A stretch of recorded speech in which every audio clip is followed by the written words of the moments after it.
এই তো সেদিন একজন ব্যক্তি মারা গেল। সে ব্যক্তির রেখে যাওয়া সন্তান তার জানাজার নামাজের সময় উপস্থিত ব্যক্তিদের কাছে ৩টি জিনিস চাইল। প্রথমত সে চাইল তার মায়ের যদি কোনো ঋণ থাকে সেই ঋণের ব্যাপারে যেন তাকে জানায়। অর্থাৎ সে তার মাকে ঋণ মুক্ত করতে চাইল।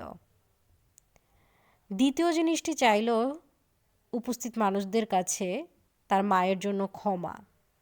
অর্থাৎ কেউ যদি তার মায়ের আচরণ কিংবা কাজে কষ্ট পেয়ে থাকে তাহলে যেন তার মাকে উপস্থিত লোকজন মাফ করে দেয়।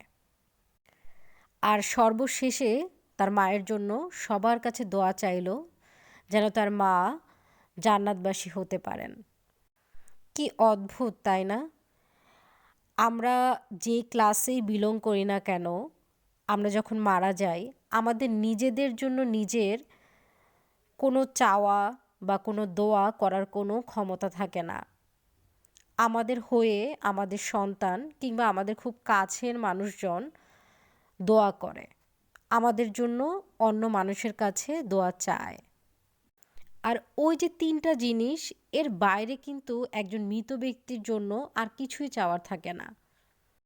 জানাজার নামাজ কিংবা কবরে মৃত ব্যক্তিকে সমাহিত করার দৃশ্য দেখলে বোঝা যায় জীবন আসলে কত তুচ্ছ। আমরা কত তুচ্ছ বিষয়ের জন্য বা কত তুচ্ছ বিষয়ের পিছনে ছুটে মরি।